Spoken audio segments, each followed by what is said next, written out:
Pandrangi bridge పనులు త్వరలోనే మొదలు పెట్టిస్తామని కూటమి ప్రభుత్వం ద్వారా హామీ ఇస్తున్నానంటూ జనసేన పార్టీ నియోజకవర్గ ఇన్ఛార్జ్ సందీప్ పంచకర్ల దీని నిమిత్తం నియోజకవర్గం శాసన సభ గంటా శ్రీనివాస్కి అదేవిధంగా పర్యాటక శాఖ మంత్రి యొక్క విషయానికి నేరుగా నేను తెలియజేసి వారిని ఇక్కడికి రప్పించి అతి దగ్గరలో ఈ బ్రిడ్జి పనులు మొదలయ్యే విధంగా మన్యం ఆశాజ్యోతి బడుగు బలహీన వర్గాల కోసం పోరాడిన మన స్వతంత్ర సమర యోధుడు అల్లూరి గారి పుట్టిన గడ్డ భీమిలి నియోజకవర్గం పాండ్రంగి గ్రామం అవ్వడం ఈ ప్రాంతం ప్రజలందరూ చేసుకున్న అదృష్టం కింద మేము భావిస్తున్నాం. ఎందుకంటే దేశం మొత్తం మీద కూడా అల్లూరి గారి స్ఫూర్తితో ఈరోజు ముందుకు నడుస్తుంది. అలాంటి అల్లూరి గారు పుట్టిన ఊరు వారి తల్లిగారి స్వగ్రామమైన ఈ పాండ్రంగి గ్రామంలో ఈరోజు ఆయన జయంతి సందర్భంగా జనసేన పార్టీ తరపున అల్లూరి గారికి ఘన నివాళులు అర్పించడానికి ఈరోజు మా జనసేన పార్టీ మండల నాయకులు అదేవిధంగా నియోజకవర్గ నాయకులు వీర మహిళలందరూ కూడా మేము ఈరోజు ఇక్కడ రావడం జరిగింది. గతంలో ఎప్పటి నుంచో అంటే కేవలం జయంతి రోజు వచ్చి ఆయన్ని స్మరించుకుని నమస్కారం పెట్టి వెళ్ళిపోయి, లేదు వర్ధంతి రోజు వచ్చి మళ్ళీ ఇంకొక దండేసి మన నమస్కారం పెట్టి వెళ్ళిపోయేలాగా కాదండి. మేము గతంలో కూడా గత వైసీపీ పాలనలో కూడా మేము కోరుకుంది ఒకటే, ఇక్కడ పాండ్రంగి ఏదైతే అల్లూరి గారు పుట్టిన ఊరుందో ఈ పాండ్రంగి గ్రామంలోకి రావాలంటే కనుక చుట్టూ తిరిగి రావాల్సి వస్తుంది. అదే కనుక ఒక బ్రిడ్జి నిర్మాణం చేస్తే ఆ బ్రిడ్జి మీదుగా మీకు హాస్పిటల్కి కానీ స్కూళ్ళకి కానీ పనులకు కానీ వెళ్ళే వాళ్ళకి ఉపయోగపడుతుంది. గోస్తని నది పొంగిన ప్రతిసారి కూడా ఎంతోమంది పిల్లలు దాంట్లో కొట్టుకుపోవడం. సంవత్సరం క్రితం కూడా ఒక పిల్లాడు కార్తీక మాస సమయంలో వాళ్ళ తల్లిగారు అక్కడ పూజలకు వెళ్ళినప్పుడు ప్రమిదలు వెలిగిస్తున్నప్పుడు ఆ నీళ్ళలో కొట్టుకు వెళ్ళిపోయాడు. ఎంతోమంది రాత్రిపూట్ల ఆ రోడ్డు మార్గం నుంచి వస్తూ కాళ్ళు చేతులు విరగొట్టుకున్నారు. మరి అల్లూరి గారు పుట్టిన ఊరు పర్యాటకంగా ఇంకా అభివృద్ధి చెందకపోవడం, అదేవిధంగా మేము శిలాఫలకం వేసాము రాళ్లు పెట్టేశాము అని చెప్పి కేవలం ఎన్నికల కోసం స్థానిక ఎన్నికల్లో గెలవడం కోసం మరి గత ప్రభుత్వం ప్రజల్ని మభ్యపెట్టిన విధానాన్ని ఎండగడుతూ జనసేన పార్టీగా మేము ఇదే పాండ్రంగి గ్రామంలో నిరాహార దీక్ష కూర్చున్నాం.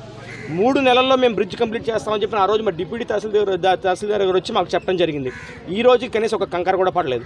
కానీ ఇప్పుడు వచ్చిన కొత్త కూటమి ప్రభుత్వంలో మేము జనసేన పార్టీ తరపున ఇక్కడ ఎమ్మెల్యే అభ్యర్థిగా గెలిచిన కూటమి తరపున గెలిచిన శ్రీ గంటా శ్రీనివాసరావు గారికి, అదేవిధంగా పర్యాటక శాఖ మంత్రివర్యులైన జనసేన పార్టీ నాయకులైన శ్రీ కందుల దుర్గేష్ గారిని మేము ప్రత్యేకంగా తప్పకుండా మేము రాబోయే రోజుల్లో వాళ్ళని కలుస్తాము, గ్రామస్తుల మనోభావాలను వాళ్ళకి తెలియజేస్తాము.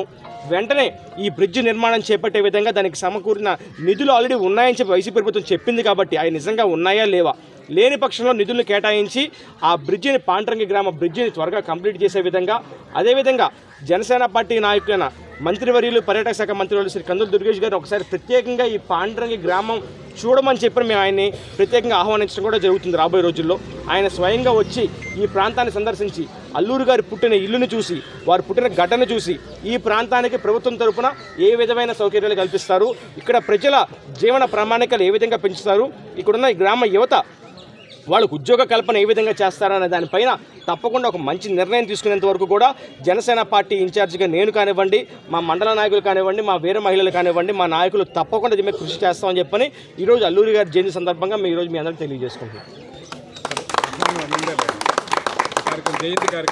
మాకైతే జయంతి కార్యక్రమానికి ఎటువంటి ఆహ్వానం ఇప్పటివరకైతే మాత్రం అధికారికంగా మాకు ఎటువంటి పిలుపు రాలేదండి. కానీ కూటమి ప్రభుత్వం అయి ఉండొచ్చు, కాకపోతే మరి వాళ్ళకి తెలుసో తెలీదు మాకు తెలియదు. కానీ మేమైతే మాత్రం అలాంటి హంగు ఆర్భాటాల కంటే నిజంగా మాకు ఆహ్వానం ఎప్పుడు రావాలని కోరుకుంటామంటే ఆ బ్రిడ్జ్ నిర్మాణం చేపట్టి దాని మళ్ళీ శిలాఫలకం కొత్త వేస్తారు చూసారు, ఆ రోజు మమ్మల్ని నిజంగా ఆహ్వానిస్తే చాలా ఆనందపడతాము. సో హంగు ఆర్భాటాలకు దూరంగా ఉంటూ పనులకు దగ్గరగా ఉంటాం కాబట్టి జనసేన పార్టీ తరఫున రాబోయే రోజుల్లో ఆ బ్రిడ్జ్ నిర్మాణం త్వరగా చేపట్టి మరి మా మంత్రివర్యులు కందుల దుర్గేష్ గారు, అదేవిధంగా శాసనసభ మనకి ఎందుకైనా ఎమ్మెల్యే గారైన శ్రీ గంటా శ్రీనివాసరావు గారు వాళ్ళ చేతుల మీదుగా పని ప్రారంభించాలి. దానికి తప్పకుండా ఆహ్వానం అందినా అందకపోయినా జనసేన పార్టీగా మేము ఒక రాయి ఒక కంకరనైనా మోసి అక్కడ మేము వేస్తామని చెప్పని మేము మీడియా ముఖంగా తెలియజేస్తున్నాం. అల్లూరి సీతారామరాజు గారి యొక్క జయంతిని పురస్కరించుకొని పాండ్రంగి గ్రామంలో ఈరోజు మేము పూలమాల వేయడానికి నేను రావడం జరిగింది.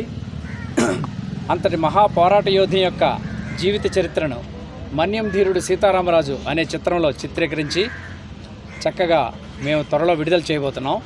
సీతారామరాజు గారి యొక్క చరిత్ర అమోఘం.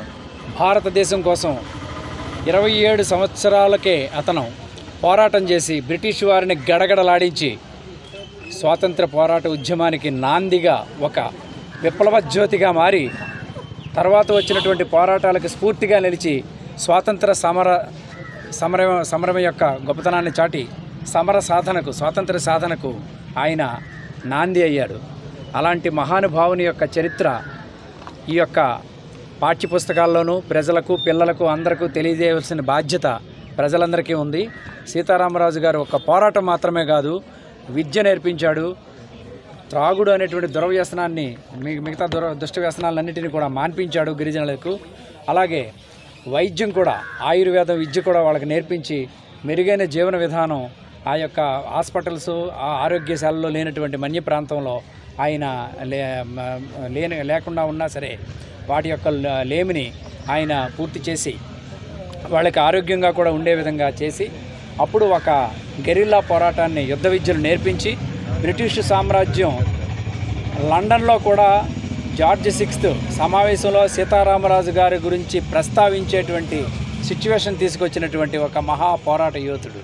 అలాంటి పోరాట యోధునికి ఈరోజు నివాళులర్పిస్తూ జన్మదినం రోజున పాండ్రంకి గ్రామస్తులందరూ కూడా ఇక్కడికి వచ్చి చక్కగా అతన్ని స్మరించుకుంటూ అతని గొప్పతనాన్ని ప్రశంసిస్తూ జరుగుతున్నటువంటి వివిధ సాంస్కృతిక కార్యక్రమాలు చాలా ఆనందనీయంగా ఉన్నాయి. ఇలాంటి చక్కటి సంప్రదాయం, సంస్కృతి మన ప్రజల్లో ఎప్పుడూ నిండుగా ఉండాలని నేను మనస్ఫూర్తిగా కోరుకుంటున్నాను. రాబోయే కాలంలో మన్యం ధీరుడు సీతారామరాజు అనేటువంటి నిజమైన యథార్థ గాథ సీతారామరాజు గారిని మేము సినిమా రూపంలో తీసి త్వరలో థియేటర్స్లో రాబోతుంది. అందరూ ఆదరించి అలాంటి మహానుభావుని యొక్క చరిత్రను సార్థకతం చేసుకుంటారని మనస్ఫూర్తిగా కోరుకుంటూ, మీ యొక్క మన్యం ధీరుడు సీతారామరాజు హీరో ఆర్వీవి సత్యనారాయణ.